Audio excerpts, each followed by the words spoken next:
चाहती हूँ, मैं 2015 की पास आउट हूँ। जो हमारे सीनियर्स हैं, 3000 जब पोस्ट आई थी तो उनका सीनियरिटी वाइज हुआ है।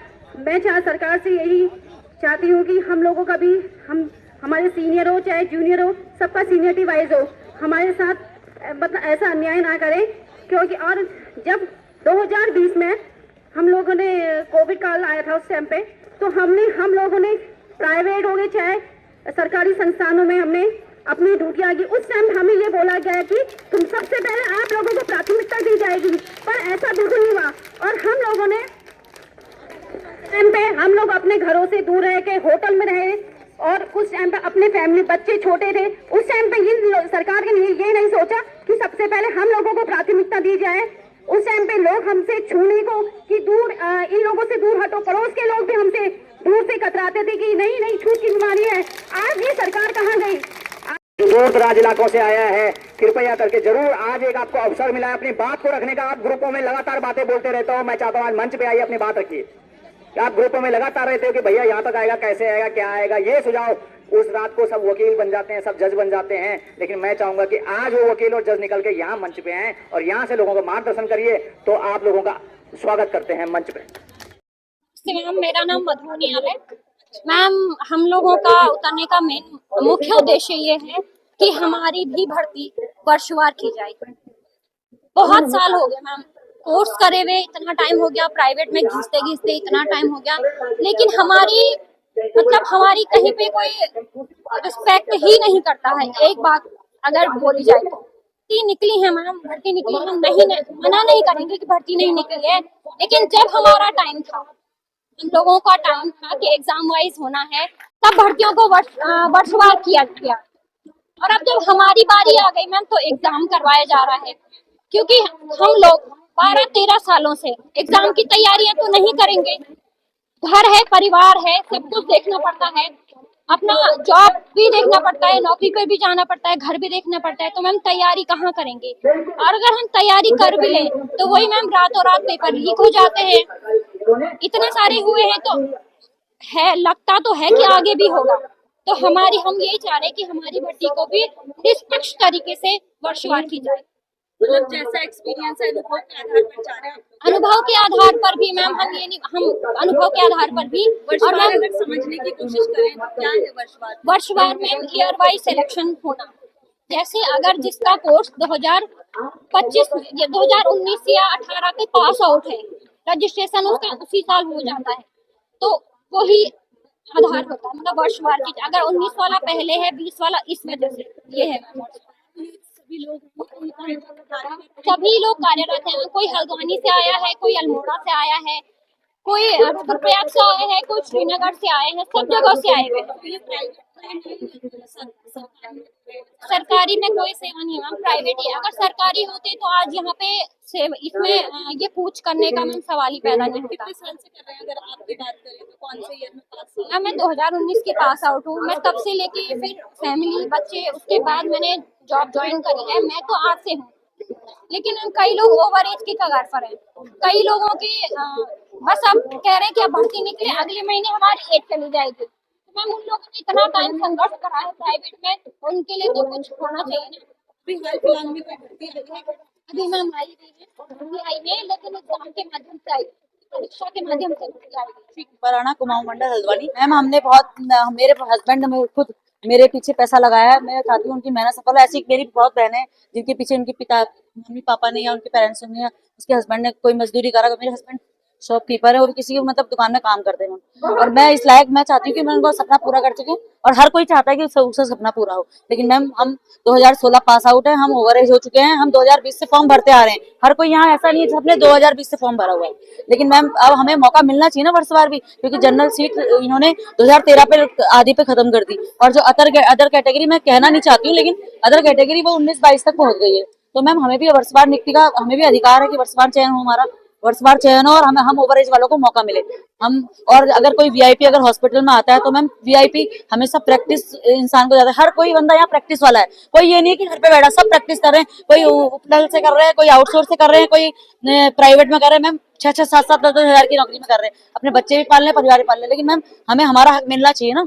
2016 से मैं कंटिन्यू हूँ, प्रैक्टिस ही कर रहे हैं। और मैं तो बिफोर में भी थी, लेकिन वो तो हस्बैंड ने मुझे कोर्स कराया तो इस लायक मुझे पैरों में खड़ा करा दिया। ऐसी हर कोई मेरी बहन है, हर कोई परेशानी है। कितने बहुत होंगे, मैं तो इस तक क्या कहूँ। और 2500 पोस्ट भी कम हो जाएंगी, लेकिन कम से कम सरकार से मेरी ये विनती है कि जो 2500 प्लस पोस्टें हैं वो टुकड़ों में ना निकालकर इकट्ठी निकाली जाए, ताकि हमारा जो 16, 17, 18 बैच भी कंप्लीट हो जाए जनरल वालों का, क्योंकि और तो कैटेगरी आ गई, हम जनरल ही रह गए हैं। मैम ये 12 साल बाद आई थी, और हम लोग 2020 में हम पूरे प्रिपेयर थे फॉर्म देने, पेपर देने के लिए। तब तो हमारी उम्र भी थी और हम पेपर देने के लिए प्रिपेयर थे। हमारे घर प्रवेश पत्र आता है तो दूसरे दिन पता चलता है कि एग्जाम कैंसिल हो गया। 2 बार ऐसा हुआ, एग्जाम कैंसिल हुआ। तो मैम हम तो हर बार हताश ही पाए गए, और तब से हम प्राइवेट में धक्के खा रहे हैं। कभी हमें पढ़ने का मौका मिला नहीं, कोई बच्चे के पीछे, कभी अपने। तो मैम देखिए, अब हमारी व्यथा तो हम सरकार तक पहुंचा रहे हैं कि सरकार हमारी विनती स्वीकार करे, हमें वर्षवार नियुक्ति दे। 2018 तक के बच्चों का तो नंबर कम से कम आना चाहिए, 13 से 18 तक जनरल वालों का। वर्षवार नियुक्ति पहले भी आती थी, और अभी भी वर्षवार हो तो हमारी सरकार से यही। वैसे रहने वाला मैं टिहरी से हूँ, लेकिन हम इधर ही रहते हैं जोलीग्रांट। मैम जब स्टडी करी तो स्टडी तो हमने तो मतलब जो हमारे रिश्तेदार थे ना, उनसे पैसा लेकर के किया है स्टडी, लेकिन उसके बाद फिर 2, 3, 4 साल कमाने के बाद उनको ही देते रहे। फिर बाद में घर बनाया, घर बनाने के बाद फिर कुछ साल में शादी कर दी, फिर उसमें फिर हमने रिश्तेदारों से फिर पैसा लिया, फिर कुछ साल तक वो लौटाते रहे। और अभी भी सैलरी इतनी नहीं है कि हम अपना घर अच्छे से चला सकें। कर्जा भी है। हाँ, कर्जा भी है, महंगाई तो आपको पता ही है कितनी महंगाई है। 20-22 हजार रुपये तनख्वाह प्राइवेट हॉस्पिटल वाले देते हैं, 8-8, 10-10 घंटे काम करवाते हैं, छुट्टियाँ होती नहीं है, बहुत मुश्किल है। बच्चों की पढ़ाई वगैरह, कितने बच्चे कैसे? बच्चा मेरा एक बेटा है, लेकिन ये मान लो कि फीस प्राइवेट स्कूलों की फीस भी काफ़ी है, तो किराए पे भी किराए पे रहते हैं। किराए पे रहते हैं, किराए भी देना है, बच्चा भी पढ़ाना है, तो बड़ा मुश्किल है। मतलब बचत कुछ नहीं है, बस जो कमाया वो दिया। और प्राइवेट जॉब में क्या होता है कि अगर एक दिन भी आप नहीं गए तो उसका पैसा नहीं मिलेगा। कभी बीमार हो गए, कुछ दिक्कत हो गई, तो बस घर में बैठो, हमारी जगह दूसरा रख लेंगे, हम तो बेरोजगार हो जाएंगे। कोविड के टाइम में तो मैम बहुत बुरा हाल था। तब नहीं पूछा गया सरकार ने उस समय कुछ पूछा ही नहीं। बाकी पब्लिक जो थी वो भी नहीं पूछती थी, पड़ोस अड़ोस में जाना पहनता। आगे क्या चाह रहे हैं सर? अभी थोड़ा सा आप बता रहे थे। हम ये चाहते हैं कि जो हम जैसे जनरल कैटेगरी वाले हैं उनको भी ध्यान में रखते हुए उनकी सीटें बढ़ाई जाए, जिससे कि 14, 15, 16, 17, 18 बैच तक वाले क्लियर हो जाए, क्योंकि वो इस एज में पहुंच चुके हैं कि अब तो ना वो उनकी ओवर एज होने वाली है। और अगर अभी नहीं हुआ तो बाद में प्राइवेट हॉस्पिटलों के धक्के खाते खाते वो तो 60 साल तक भी जॉब नहीं कर पाएगा, वो तो 40-50 साल में छोड़ के निकल लेगा, तो ये बड़ा मुश्किल हो जाएगा। और हमारे जूनियर जो 23, 24, 25 बैच तक के वो भी लग चुके हैं। वो तो थोड़ा अपनी वैसी कैटेगरी के आधार पर लगे हुए। कैटेगरी के आधार पर, लेकिन जनरल के पद कम थे ना, इसलिए पद बढ़ाई जाने चाहिए उनके। अगर पद हैं तो अपने चलो कोई दिक्कत नहीं, लेकिन हमारे भी तो पद बढ़ाओ। हम भी 13-14 पास आउट वाले तो लगे। आपकी कितनी एज है, कितना टाइम मैं बचा है? 37 एज है और अब 38 होने वाला हूँ फरवरी में। कितने का मतलब एज क्राइटेरिया क्या है सर? इनका 42 है, कोई तो मुझसे भी तो बड़े हैं, कोई तो किसी की तो 42 भी हो रखी है इनमें से। वही 10, 15, 20 हजार रुपए तक। बस हाँ, किसी की 42 एज हो चुकी है, तो जब तक ये विज्ञप्ति आती है तब तक उसका तो फ्री हो जाएगा, फिर वो तो रह जाएगा। तो इसमें भी छूट मिलनी चाहिए, या तो भर्ती हर साल निकलते रहे तो चलो यार, हमारा पीछे बैच जो है निकलते जा रहे। सर जितने पद होंगे उतना ही तो होगा। ये भी तो है कि इतनी सारी भर्तियां कहाँ से आएंगी सरकार के पास? भर्तियां बहुत है, उत्तराखंड के अंदर हॉस्पिटल इतने सारे बने हुए, उस हिसाब से तो दून में मैम अभी खाली चलते हैं, स्टाफ ही नहीं है दून में।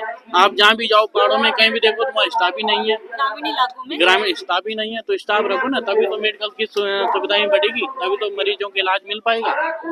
स्टाफ बढ़ाओ। वहाँ खाली है। खाली है, डॉक्टर जाने को तैयार नहीं है, तो इसका मतलब खाली तो है। आप लोग तैयार हैं अगर मिलती है? हाँ क्यों नहीं, हम तो जाने को तैयार है। बेरोजगार इंसान कहीं भी चल जाएगा, प्राइवेट के शोषण से तो अच्छा ही है। लगातार जब 1 हफ्ते पहले परीक्षा के माध्यम से नोटिफिकेशन हुआ, तब से हमारे लोग काफी निराश और हताश हैं। और जगह जगह से, प्रदेश से, चाहे कुमाऊं मंडल हो, चाहे टिहरी हो, चाहे उत्तरकाशी हो, प्रत्येक जिले से हमारे लोगों के द्वारा ये हमसे मतलब की मांग की गई कि किस तरह से हम इस भर्ती को मतलब कि रुकवा सकते हैं। जो हमारा नोटिफिकेशन आया है उसको हम रुकवाएं सबसे पहले, क्योंकि हमारे द्वारा 1.5-2 साल से ये मुहिम चलाए रखी है और हमारे जनप्रतिनिधि विधायकों से हम लोग संपर्क कर रहे थे। अपनी भर्ती को लेके, लेकिन कहीं ना कहीं आज हम लोग निराश हैं। हमारे पास आज के समय में न्यायालय और सड़कों के द्वारा कुछ नहीं बच रहा है, क्योंकि पहले जब भर्ती आई थी वो सीनियरिटी से वाइज हुई थी, और अब जो भर्ती आई है उसमें हम लोगों को से कहा जा रहा है कि आप 2014-2015 का बच्चा 2025 के साथ एग्जाम क्वालिफाई करे। तो इन्हीं 5 सूत्रों की मांगों को लेकर आज हम यहाँ पे अपना सचिवालय कूच हमने किया है। पहली जो हमारी मांग है वो हमारी मांग है कि जो तुरंत जो नोटिफिकेशन जारी हुआ है उसको तत्काल प्रभाव से रोका जाए। सेकंड मांग जो हमारी है IPHS Indian public health standard के तहत जो हमारे पद बचे हुए हैं उन पर एक साथ सीधी भर्ती वर्षवार के तहत निकाली जाए और राज्य के उत्तराखंड के लोगों को इस भर्ती में शामिल किया जाए। चौथी जो हमारी मांग इसमें रहने वाली है वो ये है कि जिनको एक बार पहले फायदा मिल चुका है वन टाइम सेटलमेंट के तहत, उनको इस भर्ती से वंचित किया जाए। तो हमारी कोई ऐसी बड़ी कोई मांगे नहीं है जिसमें सरकार कार्य नहीं कर सकती है। हमारे पहले भी कार्य हुए हैं। प्रदेश के यशस्वी डॉक्टर स्वास्थ्य मंत्री डॉक्टर धन सिंह रावत जी द्वारा स्वास्थ्य सुविधाओं को मजबूत बनाया जा रहा है, और हमारे भी यही उनसे एक पहल है कि आप इस भर्ती को इस समय रुकवा कर हमारी जो वर्षवार की जो प्रणाली है उस पर कार्य कीजिए। पूरा प्रदेश भर आपके ऋणी रहेगा और आजीवन भर आपके जो आपने वर्षवार के लिए या जो हमारे नर्सिंग प्रोफेशन के लिए, जो हमारे मेडिकल प्रोफेशन के लिए जो आप कार्य कर रहे हैं, हम लोग सदैव आपके आभारी रहेंगे। तो शासन प्रशासन से हमारी यही मांग है, और बाकी हम चाहेंगे कि वो जल्दी इस चीज में हमारे लिए कोई अच्छी न्यूज हमें दे। 2015, 2016 के भी काफी बच्चे बचे हुए हैं। हमारे सीनियर लोग पहले नौकरी लग चुके हैं और हमारे जूनियर कैटेगरी में लाभ ले चुके हैं, लेकिन जो बीच का जो तबका है कहीं ना कहीं 1500, 2000 प्लस जो बच्चे हैं वो अभी रुके हुए हैं। वो सारे जनरल वरना अगर ये भर्ती अगर एग्जाम्स हो जाती है तो कहीं ना कहीं वो फिर सरकारी सेवाओं में कभी आ भी नहीं पाएंगे, और जबकि एक्सपीरियंस सारे स्टाफ है। ज्यादातर जो है जनरल के जी बिल्कुल, जनरल और OBC को कहीं ना कहीं इसमें काफी नुकसान हुआ है, और जो अदर कैटेगरीज हैं उनको काफी बैकलॉग में भी फायदा मिला है, काफी आगे तक भी कैटेगरी गई है। तो ऐसा नहीं कि ये पारदर्शी भर्ती है, ट्रांसपेरेंसी इसमें मौजूद है। तो अगर वर्षवार की जो प्रणाली बनी चली आ रही है उसी पे अगर कार्य किया जाए तो शायद रोजगार भी अच्छा मिलेगा, स्वास्थ्य सुविधाएं भी मजबूत होगी और सारी लोग सरकार का ऋणी रहेंगे। सरकार को शासन प्रशासन में अपना जो अपना मुख्य मांगे हैं उसके तहत हमने ज्ञापन दे दिया है। हम आशा करते हैं कि 1 हफ्ते के अंदर अंदर हमारी मांगों पर विचार किया जाएगा और पॉजिटिव न्यूज हमारे लिए निकल कर सामने आएगी। अगर नहीं आती तो हमें निराश और हताशा के साथ ही साथ अपना जो हमारा एक संवैधानिक अधिकार है आंदोलन प्रदर्शन, धरना प्रदर्शन, उसके साथ हम कार्य करेंगे और साथ ही साथ हम न्यायालय का रुख जरूर करेंगे। देर तक हमारा ये आप ज्ञापन जरूर दें और इसमें संज्ञान दें, वरना फिर उसके बाद हम मजबूर है धरना प्रदर्शन के लिए और न्यायालय के रुख करने के लिए। तो वो 1 हफ्ते का हम अल्टीमेटम सरकार को ये देना चाहेंगे कि हमारा इस कार्य में जरूर कोई ना कोई पॉजिटिव न्यूज, पॉजिटिव एटीट्यूड के तहत सरकार के द्वारा देखने को मिले, क्योंकि हम किसी भी तरीके से असंवैधानिक कार्य नहीं करने वाले हैं। हम प्यार के तरीके से अपनी जीत, अहिंसा के तरीके से अपनी लड़ाई को जीतने वाले हैं।